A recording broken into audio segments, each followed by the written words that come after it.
Good morning, friends. I have been meaning to talk to Abhijeet about a topic: liberalism, journalism, wokeism, and cancel culture. Yesterday, Israel did its own version of cancel culture on media, on news. It believes is propaganda. They absolutely smoked out a building housing Al Jazeera. So I thought we will mix a bit of it. We will discuss what's happening in Israel. We will discuss why Israel did what it did. In fact, the International Criminal Court of Justice I just saw has said they may be taking action on Israeli army also, which the defense minister has come and given a very strong statement supporting his soldiers. So we will discuss all of that. But before we do, please join and subscribe. And I'm making two announcements, and then I will start with Abhijit. So please subscribe to the channel. One, I will be asking this in English and a little bit of Hindi so that I can upload it to the Hindi channel and I do not take Abhijit's time twice. And secondly, at 9 in the night instead of 10 o'clock, I would be with Professor Nalapat, whom, if you remember, Major Gaurav Arya had quoted from his article on bio-war by China, a very exhaustive article. So he would be coming and discussing the Chinese military program in depth. So do join at 9 p.m. Now we are with Abhijit, and thank you, Abhijit, for doing this. Very well. So, Abhijit, Israel did its own version of how to deal with media. But before I come to that, I have this question in my mind. Do you believe the Arab world, Iran, Turkey, are encouraging Hamas to do all this? Because Hamas has no military strength vis-a-vis Israel. So why is this happening? The Hamas attack. Look, Turkey is almost certainly encouraging this verbally.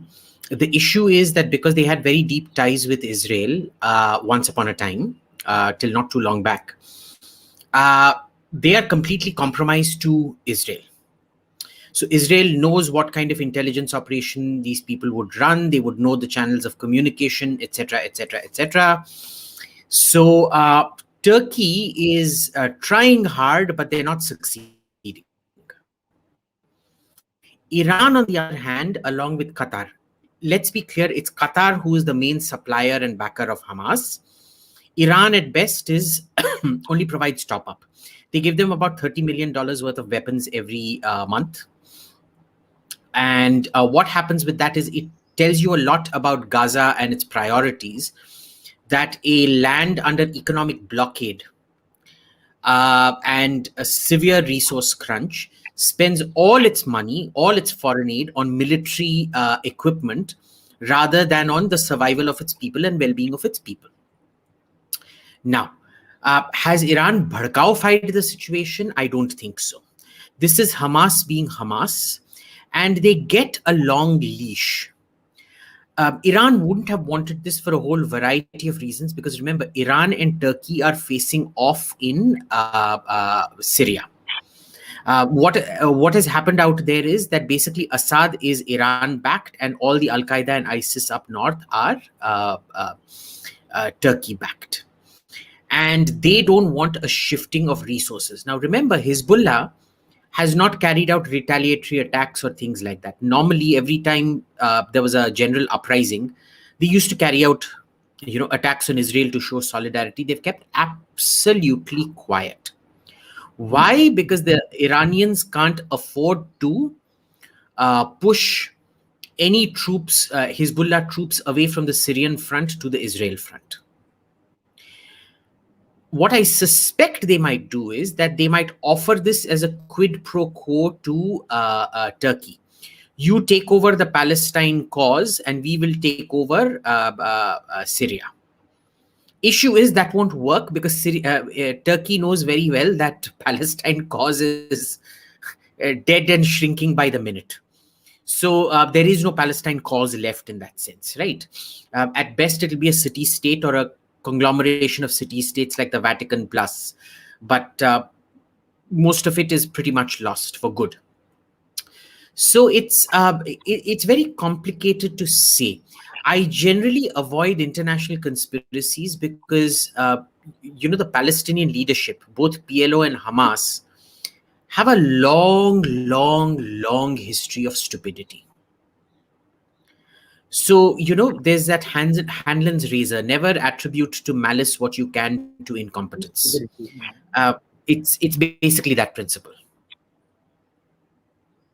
Okay, but because this question arises, because and I'll come to another part of it, because people believe that the Arab settlers who are uprising all over Israel, you also mentioned in your last talk, and people are noticing that's a big change which is happening. So they believe it is coordinated by some intelligence agency, and it is not a movement which has just erupted all over Israel itself, especially since Israel politics is also going through a coalition era with no clear prime minister. It's a revolving chair right now. So is it that sort of a game being played? A regime change, So, as you look, talked about? there's definitely coordination. The issue is who is coordinating and why. Because remember, if this was coordination done over the phone, Israel is good enough. Its electronic intelligence is sophisticated enough to have tracked the trajectories of who incited this and all of that. So there is coordination. We still don't know why there wasn't early warning through Israeli intelligence that, there was some kind of coordination for rioting, especially given how large scale the rioting was. That is particularly significant, and how widespread, both scale and the fact that it happened in the north and in the south of Israel. Not that Israel is a very big country, but anyway, irrespective of the fact that it happened, is quite significant. Third is that we never saw any warning signs of this Israeli Arab uprising. There should have been a long a warning period, in that sense that there was something, ubhar raha hai within the Palestinians. There wasn't. In fact, the Arab parties are in negotiation to form the government, or at least were in negotiation to form a government. Why they would do this doesn't really add up. There's something here that isn't adding up, but we don't know what it is. So I heard one conspiracy theory. I don't know how much credence is to that. That because the Israeli situation is fluid, and Benjamin Netanyahu is going out, and some centrist or a slightly liberal person is coming in, it could all be provocation so that the country votes hard right again. Do you believe in any of that theory? That they provoke that Al-Masqa 10,000 more people can't gather the Supreme Court. Do you believe it? Israeli right wing get the audience I think back? anybody who knows Israel and understands the checks and balances involved would tell you it's a very mature democracy. You can't control every facet of government like that, A. B, remember, it was the Arabs who started rioting. So unless Netanyahu is sort of deep in with the Arabs, and I can honestly tell you, a lot of Arabs within Israel are in fact pro-Israel, but they absolutely do not like Netanyahu. I'd be surprised to find even about 10, 15 Arabs who, in the whole of Israel, out of 1.5 million, who would vote for Netanyahu. So, when you make conspiracy theories, they should be believable.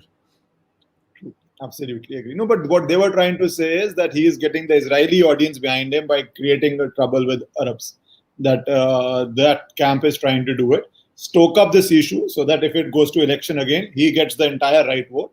I don't know how far it's true. I don't know Israeli politics at all. So I thought I'll put the conspiracy theory to you that he is going for his own base. But anyways, look, if it ever, Israeli forensics is extremely good. You can't do things like this and get away with it. Right. So unless Netanyahu has had a brain aneurysm and lost his senses and is in severe phantasmagoria or paranoia, I don't think he would have the guts to pull this off. He's a corrupt man. I accept that, but he's not suicidal. Let's be clear about that. It will come out. Perfect. That is in any democracy, you need to have trust in those institutions, as you say. Anyway, it was a random conspiracy theory, but I thought it's interesting. It sounded spicy enough, and this is YouTube. One must put it to you.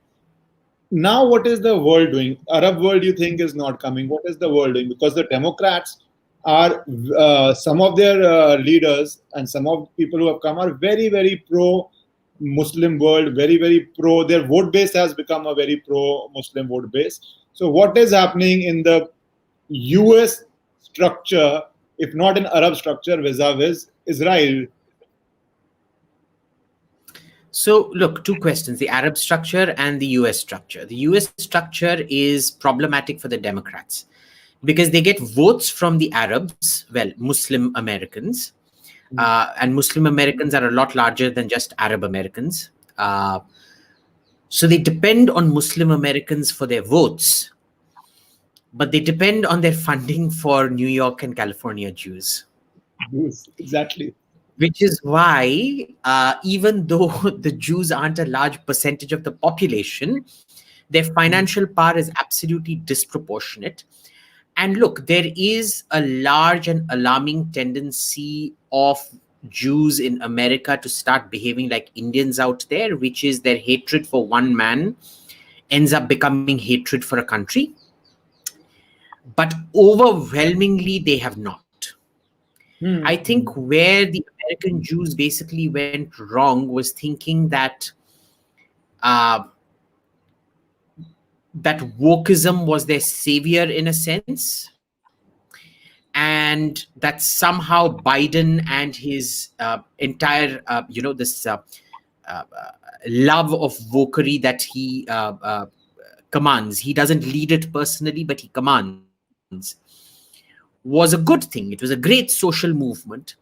And their fear of the right was always based on white supremacy and their own history in Nazi Germany. And it shows you the dangers of isomorphic mimicry, where you take a situation that happens in another country, in another society, and cut and paste it onto your own society, where it may not be appropriate. So it's a lot of issues. And I think the main thing is that the vast majority of Jews in America, even the ones who are normally extremely liberal and open, are keeping absolutely quiet about this. Which you can assume is that they don't want to alienate their woke base that they've stirred up, but they are not going. They will be silently and quietly helping Israel. So this is the dynamic in America, which of course Indians in America are too disorganized, divided, and stupid for. Most of them tend to be vitriolically anti-India. And it isn't their hatred for one man. It's mostly the need to fit in and gain social recognition in that sense. It's also the fact that they can never really unite their financial resources to compensate for their lack of voting numbers. It's also the fact that they're mostly in urban areas where their voting numbers don't matter. Where, in New York, New Jersey, and California, where the Democratic mandate is so huge, it's virtually become a uniparty state. Well, uniparty states. So there's that. With the Arabs, it's completely different.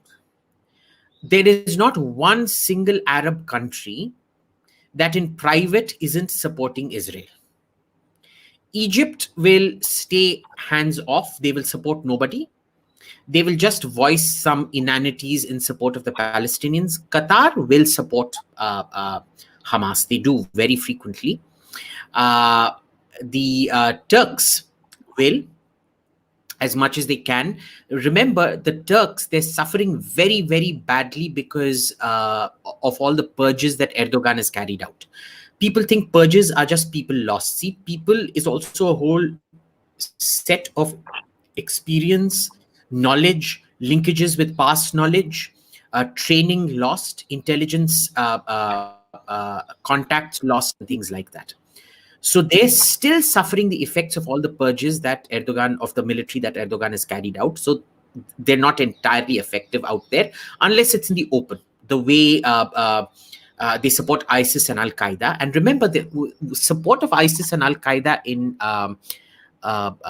Syria doesn't work because it's militarily effective. It works because they are a NATO country and invoke NATO protection to prevent the Syrians from coming and attacking across the border. So they give them safe haven. Otherwise, they have got no this thing. Iran, yes. Iran is playing a game, but then, like we discussed, it's different. So the Arab world, they have a long history of mistrust of the Palestinian leadership, mistrust or even of the Palestinian population. The things you hear about Palestinians in Jordan, in the Emirates, in Saudi Arabia, I have not even heard the most racist Israeli The most genocidal of Israelis say that about Arabs, the way I've heard Emiratis and Saudis and Jordanians talk about Palestinians. Okay. Abhijeet, two questions. Firstly, because it's not to this debate, but you spoke it, so I have to discuss this with you. When you say Indians abroad are anti one man, I think I would seriously disagree with you, because 14 No, they're not onwards till anti-one. That's not what I said. you said I Indians said outside are unlike Israelis, their hatred for it's the education system that has bred a certain hatred of India, which is, this Brahmin. India is basically a manifestation of Brahmin patriarchy. India is basically a manifestation of the BJP is a manifestation of fascism, that's a very tiny rising minority of intolerance. Indian Americans. That's a very tiny minority of Indian Americans. That won't be the dominant view. No, not at all, not at all, not at all. It's in fact You a think that's vast the majority dominant of view? Americans. It's a vast majority of Americans, not a minority. I think the minority who oppose that are very vocal and very out there. The rest either conform or they're actually extremely vocal on the left. So no, it is in fact a large majority of Indians, and their hatred of India traces long back before Modi appeared on the scene. Because remember, the entire civilizational idea of India has constantly been crushed in your education system. And the idea of India propagated by an education system is based on one point in history, the independence struggle and the importance of the Nehru-Gandhi family in it. Bas. All right, I will not get into this because it's gonna diverse. Because I have traveled in US, Canada, every place. The Indian community, I found them very, very pro-India. See, But you I am can't go by anecdotes on this. You have to look at no, the I am more statistics. visible to conversations and No. But it's not conversations. We don't base this on conversations. We base this on things like statistics. What are their voting patterns of the majority? What are the voting patterns where Indians are extremely high? What are the statements made by the people who they have voted for? And I can show you a long history of them voting for candidates who have made absolutely noxious comments about India. Overwhelmingly. Okay, so let's not bring this anecdotes game in, because then I can equally say that I have been to Palestine and they all want to turn Jew. No, I'm not bringing the anecdote game. So anecdotes don't work. You have to look at the electoral record. You have to look at the funding record. Where does most of the funding go? To which candidates does it go? Where do the votes go, and what kind of statements do those voters make? What kind of statements do Indian Americans in Congress and elected officials of Indian origin make? Abhijeet, there is no hard India lobby. That I would agree with you. But when you say that the Indians there have been brainwashed, or second generation Indians have been brainwashed to the extent that they I never said they've been brainwashed. Or schooled to the extent, or the atmosphere, or want to fit into the extent. So what is your reason for inferiority? Whatever the reason. Okay, your reason is inferiority complex, right? I have a very different view of whatever my experiences are. If you're talking about US, right? Of Indians there are, but we will have a discussion on this some other day. It will divert from the debate of Israel-Palestine. Just putting it out on record that my view is very different, and we will discuss it one day with data, as you say, so that we come to a conclusion. Anyways, on this, so this Arab, now this democratic divide of which you have encapsulated beautifully, of the people with funding being one side, the Jews, and people with the woke culture in their favor and their voting numbers in their favor, even though both are tiny, are with the Democrat, with the Palestinians. Because just now I saw a video you tweeted of some violence done to a Jew by Palestinian protesters. So that problem in Canada, okay, so that problem would also arise. So how do you think Biden and the Democrats will handle this problem? They are making pro-Israel noises because the Prime Minister thanked them. Prime Minister. Do you see it playing out? Do you see they having to tone down their support of Israel, or do something in Security Council or any place against Israel? They've already toned down their support of Israel. Let's be clear, the so-called statements that Biden is making won't even be 1/10 of the kind of statements that Trump would have made in support of Israel so far. Right? So this is the tyranny of low expectations. that you expect Biden has just said the minimum possible to support Israel. Because he knows if he doesn't, the entire sort of Jewish lobby that has been very sympathetic to him and funded him, he will probably be bankrupt and out on the streets after he gives up his presidency.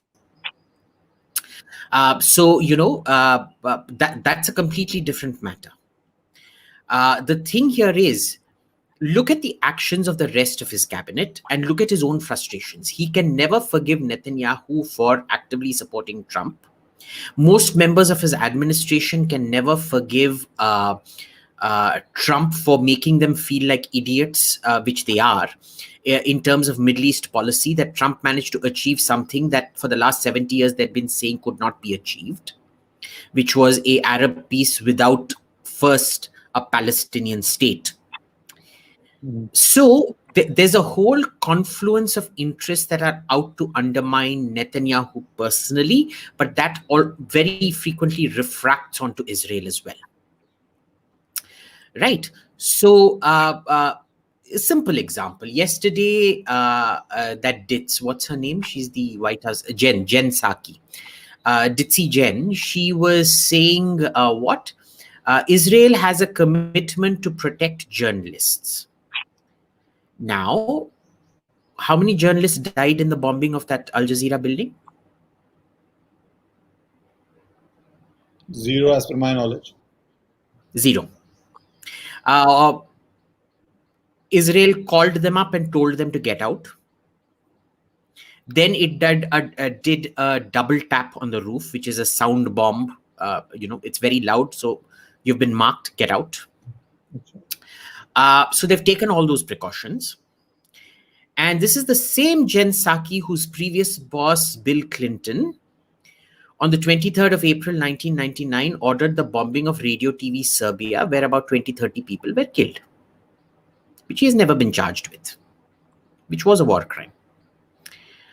So why put out a statement saying Israel is responsible for journalists when nobody was killed? They took all the necessary precautions to protect those journalists.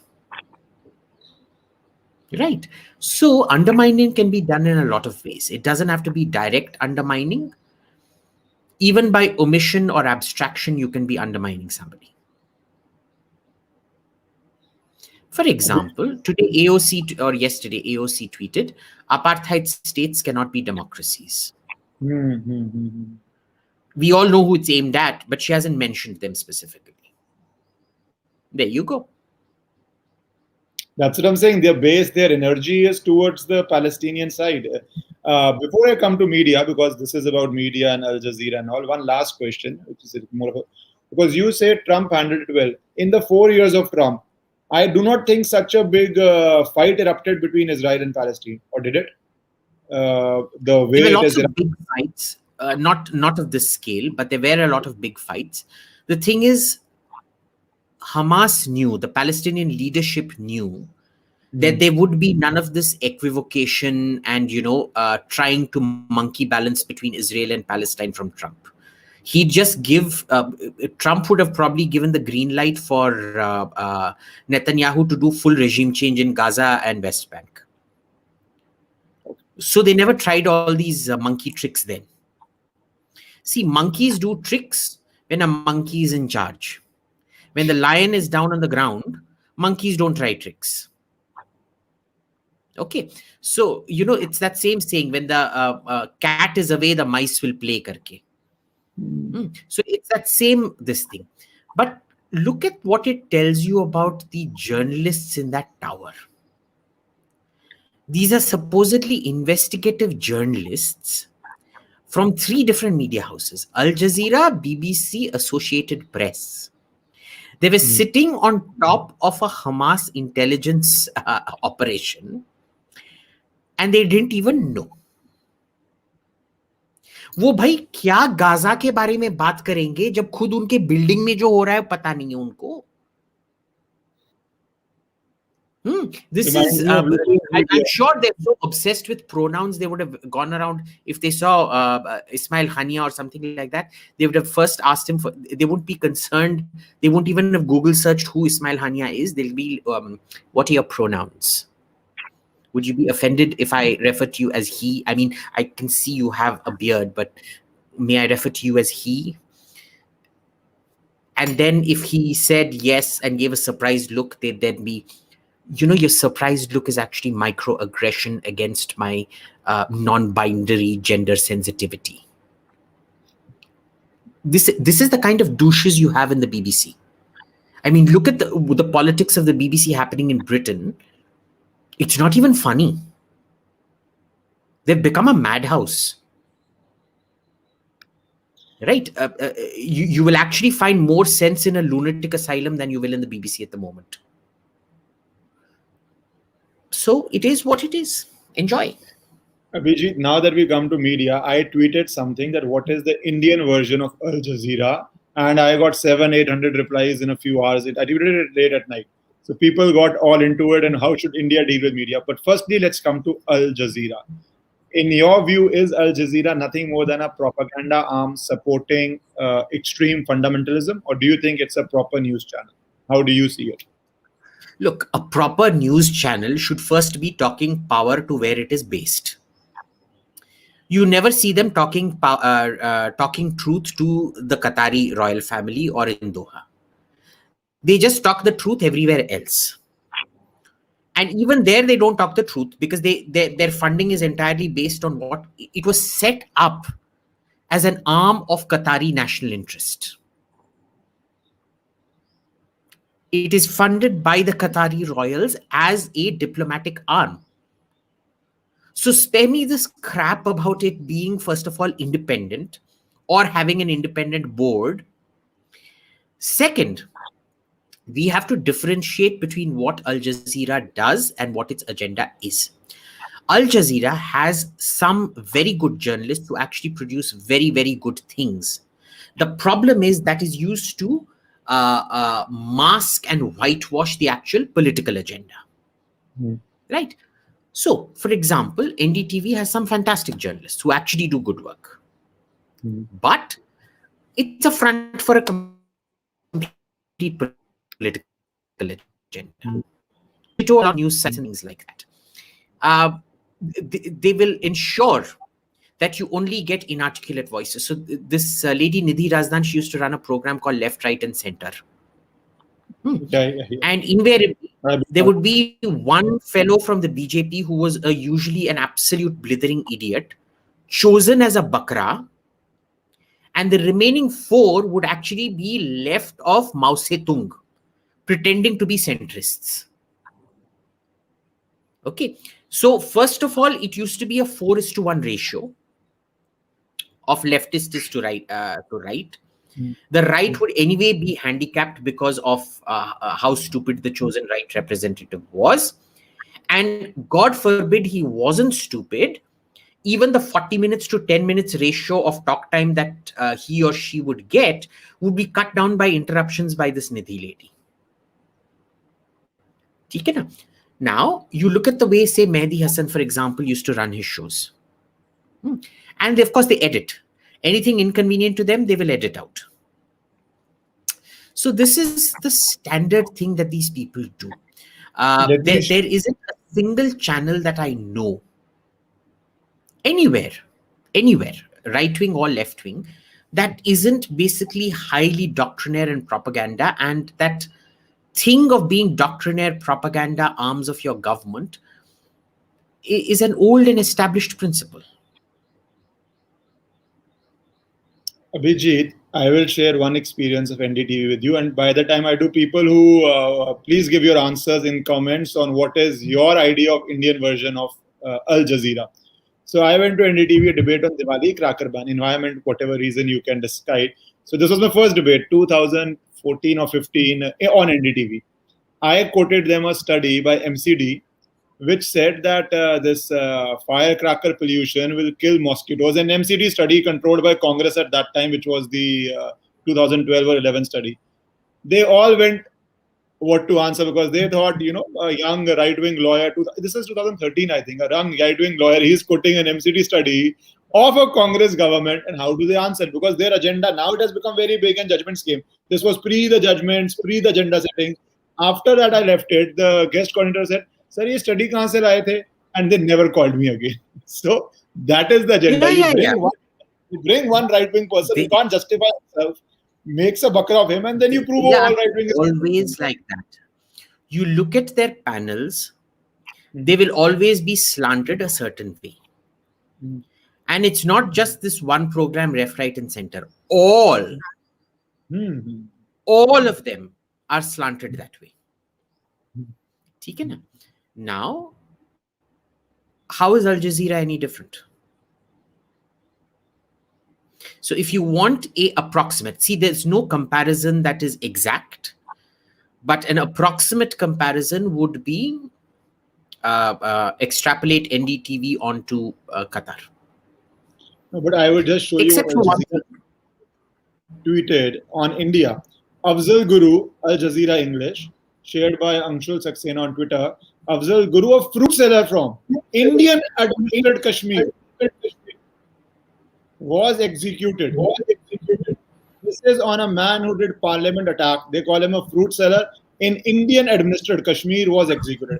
If this is not propaganda, let me go over Al Jazeera's. Of course, NDTV. The lady who was brought back, Miss Santosh, the Indian who died in Israel. NDTV ran a headline saying "Killed in Israel rocket attack." Which shows you how good they are with their news. But look, this thing, yes, Akash Pandey, I agree. I do also watch NDTV during Lok Sabha elections, only to see meltdowns. And what happens is that there's a horrible man called Samir Kantar, a Palestinian terrorist. When he was 16, he attacked an Israeli family in a cross-border terror raid. He tortured and he killed the man on the spot. He tortured and killed the woman. He killed the child, and the younger child, the 4-year-old child, he picked her up by her legs and smashed her brains against the wall. His name was Samir Kantar. Remember that name. When he was released, Al Jazeera was covering the entire celebrations live, including the celebrations of his welcome home in Palestine. I forget Palestine or Lebanon where his family was, but this is how they covered it. To date, the Americans have considered bombing Al Jazeera on several occasions. There is a whole brief about it. Go to Google and check the Al Jazeera bombing memo. George Bush was convinced that these people were terrorists. He had proof they were terrorists. The problem was what stopped him at that point of time was the fact that what it means for journalistic freedoms for other people who are not terrorists, who may then get accused of terrorism and then also get scapegoated by... Exactly. And Tony Blair at that point of time agreed with George Bush and said, yes, they are terrorists, which is why America has bombed and killed more Al Jazeera folks than anybody else. Al Jazeera itself admitted that its coverage of Samir Kantar was wrong. Then an Al Jazeera guy arrested in Israel admitted to liaising with Hamas. Public record, I've tweeted it. I've tweeted out all the newspaper clips. Egypt has convicted an Al Jazeera fellow of terrorism for supporting the Muslim Brotherhood. Al Jazeera is very much like what TRT is becoming, which is an OGW network, an overground worker network for terrorists. There is a reason that ISIS, every time had a beheading video, would first send it to Al Jazeera. They would only send it to Al Jazeera, fellow travelers. So it's it's no exaggeration to say that Al Jazeera is a very sophisticated cover operation for whatever terrorist movement Qatar and its allies have chosen to support at any given point of time. Qatar and Turkey are the only two countries that have not had a fallout in the last 10 years in the Middle East. And you look at the consistency with which Al Jazeera has peddled the Qatari foreign policy line of Syrian terrorists being moderates, of ISIS being, innocent human rights activists. Of course, I'm exaggerating, but you get the drift. Of Kashmir being this sad, oppressed hellhole, etc., etc., etc. So they are what they are. It says a lot more about how journalists and journalism is beginning to seriously abuse the access it has and the powers and rights it is given to support terrorism. Somebody asked a question and bring terrorism topic to India of what can be done on fake news. Let's be very clear. We are a democracy and NDTV will function and it has the fundamental right to function and it should function. But it's not just NDTV. There's fake news across the border. So first of all, how do you define fake news? Exactly. Because see, there's, for example, if somebody writes a one-sided opinion piece, does that become fake news?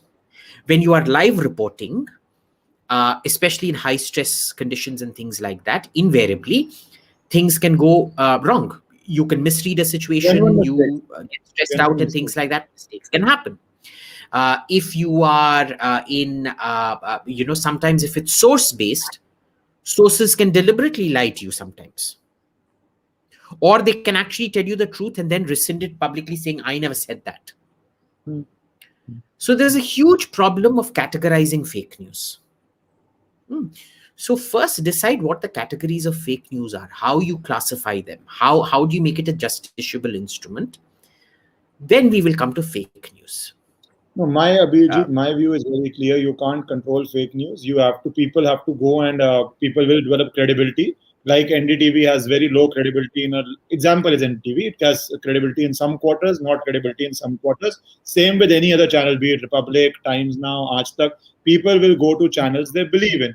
Credibility would have, or YouTube, credibility would have to come. You can't, in a democracy, any government having power over fake news, please remember, I tell everybody, governments change. That is the nature of democracy. So the minute you start classifying fake news and banning fake news from the two spectrum poles that you can find from the most left to the most right, you would be in trouble in the long run as a citizen. So please do not get into this false trap of banning fake news. Counter fake news by your own YouTube channel, by sharing news with your friends, by listening to channels like this, if I might plug ourselves, and all that stuff. You can't ban fake news in India or in any democracy. You just should not. Counter it. Abhijet, but this quote that you see, I saw an article in one paper, and this is not even fake news. They hanged Afzal Guru or Yaqub Minimum, forgotten the name, the terrorist is unimportant. And they, what is and they? In their language, othering the Indian state. Because they are trying to say that they did this, not the state, not the court, not the president's not giving pardon. The thing is that they will always do this. The problem that I really have is the right in India generally seems barren of the kind of high sociological education required to counter this. It's a very reactive, crude, non-methodological approach that they have in countering all of this. And they seem to have no interest in upping their game, which becomes very problematic. उनको जो करना है वो तो करेंगे. What do you do to counter it? So yesterday, for example, who does the health minister go and give an interview to? I didn't see NDTV. NDTV also. So first, maybe the right should look within itself at how ecosystems are created and how to up their game, because honestly 99% of them are extremely embarrassing. The kind of things they say out in public make you wince. So अगर दूसरों को बेहतर करना है, पहले अपने आप को बेहतर करो, उसके बाद Abhijit, दूसरों को बेहतर करने की बात करो. information will play a big role in national security and warfare also. Do you think this ecosystem, a nationalistic ecosystem, is it a governmental failing for not being able to build it? Because a lot of this communist leftist ecosystem was built by Congress patronage. So do you think this government is lacking it, or do you think there is too many ideas, too much individuality in the nationalistic space? So it's the not absolute immediate fault is the Modi governments, because even after 7 years, they don't seem to know how to govern. If you are still relying on bureaucrats who are completely compromised, and you are so scared of your cabinet colleagues because you see shadows of coups everywhere, of political coups everywhere, there's something fundamentally wrong with you. But it also comes from the ideological background.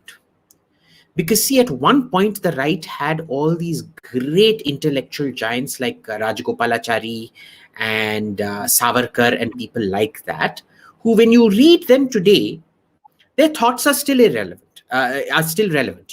They might be slightly out of context today, but you can always recontextualize them very, very well if you alter the language slightly. They were first principles thinkers. You tell me, in the last 10, 15, 20 years, where are we seeing the great intellect? If you have somebody who's economically right, no, we don't want economic right. You want Hindu Rashtra. What is Hindu Rashtra? You can't even define it. It's a civilizational thing. Bhai, give me the tangibles, na? What are the constituents of it? What are the pros and cons of it? Have you done a statistical study? No.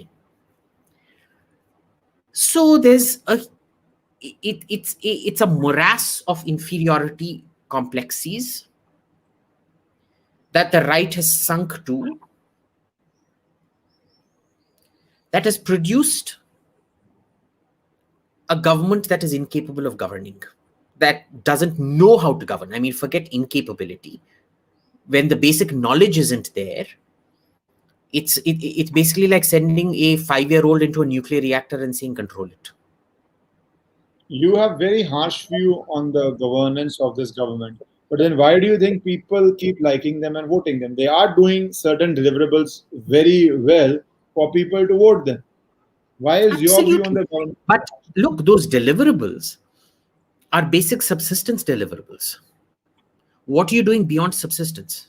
Electricity, toilet, fantastic. They've done it. Brilliant. But remember, winning elections doesn't mean you're a good government, in which case Nehru was the best government we ever had, or Indira Gandhi was the best government. Actually, technically, Rajiv Gandhi was the best government we ever had, because he won by 400 odd seats in parliament? 480 seats in parliament. No? But that was a Simthi way. He didn't repeat it. 2019 is a repeat. That doesn't matter. If you link election performance with governance performance, it means that in descending order, Rajiv Gandhi, Jawaharlal Nehru, and Indira Gandhi were the best prime ministers, and the economy was doing brilliantly and everything functioned brilliantly under them. So no, you see, the thing is, you've done good things. तो उसका क्या चाहिए? तुम्हारे को election जितवाया किस लिए?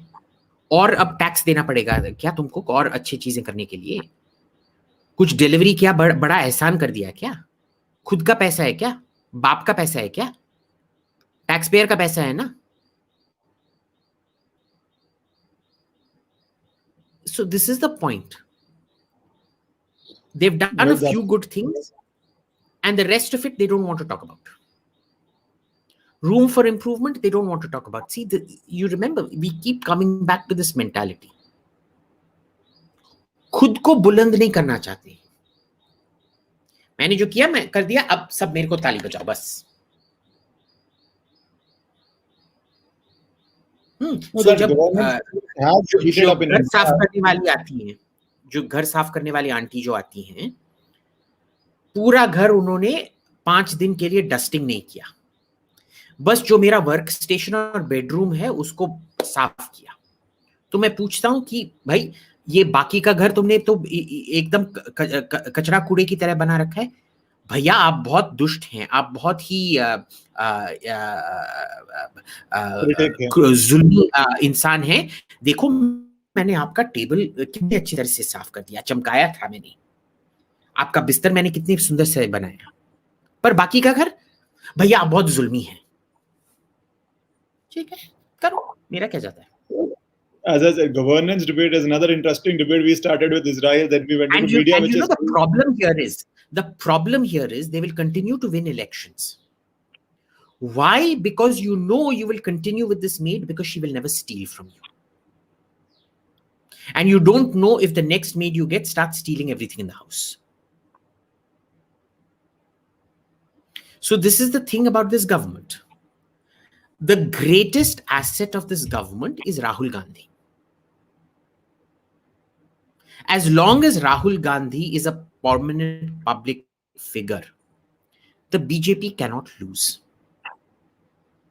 Full stop. Okay, let me, leaving Indian politics, let me come to the last question on Israel, Palestine and media flow. Do you think the media, which is now journalists, writers, asking for an international, one information I want to give audience, International Court of Justice has suggested that they would be taking action on the Israeli army, to which the Israeli defense minister came and gave a very strong statement that A, we don't belong to your sham court, we have not submitted to the jurisdiction of your sham court, and our soldiers are doing everything as per law, so you can go take a hike. So do you think, if you actually look at the report, if you actually look at the action so far, there has been no violation of international combat law. In fact, the last report that came out that was harsh about Israel, the Goldstone report, it was ripped apart to shreds based on facts, and ultimately Justice Goldstone himself had to admit that he made serious errors of judgment. Okay. Understand, the Israelis are extremely good with international law. Okay. If some clown at the ICJ, he may be earning 4 million, he may be the head of the ICJ, tells me something is a violation of international law, I will still believe an hourly rental, low-paid Israeli lawyer working in a municipal court over the head of the ICJ for one very simple reason. If my neck is on the line, I will not go to the chief of the ICJ, I will go to the municipal lawyer in Jerusalem. ठीक है ना? तो ये ICJ की बात ही छोड़ दो, उनके बारे में बात करना ही फालतू है. But do you think they're at best a European virtue signaling tool, nothing more. But do you think that any international pressure would be built up on Israel to scale back, or do you think Israel has done what it wanted to do, it has achieved its aim, and now it will anyways cool down? So do you think it the longer it goes on, the more pressure will be applied. But the longer it goes on, the less public interest starts waning. Yeah. In which case, it's paradoxical. The longer it goes, the less the pressure. The longer it goes, the more the pressure. It really depends on how domestic politics align. Right? So I think it was Lenin, I forget now who said this, that there is no such thing as foreign policy. It's a whole set of domestic policies projected abroad. So it depends on each individual country what happens. So kuch nahi, I mean, right now, given how the domestic politics of other countries is, I don't see it going much further. So you don't think so anything happening on UN Security Council or anything significant happening, whatever had to happen, unless some new event occurs, is basically now over? whatever had to happen has happened. Right. Because remember, Biden can only sabotage Israel unofficially. If it comes to the vote at the UN and Biden votes against Israel, he's finished. So we basically have come to hopefully the end of the saga there. But it's Middle East, so it can anytime revive. And if it revives, we will again discuss it. So thank you, Abhijeet, for coming and doing this. And friends, please join at 9 p.m. also. Thank you, Abhijeet, so much. Well. Thank you. Well,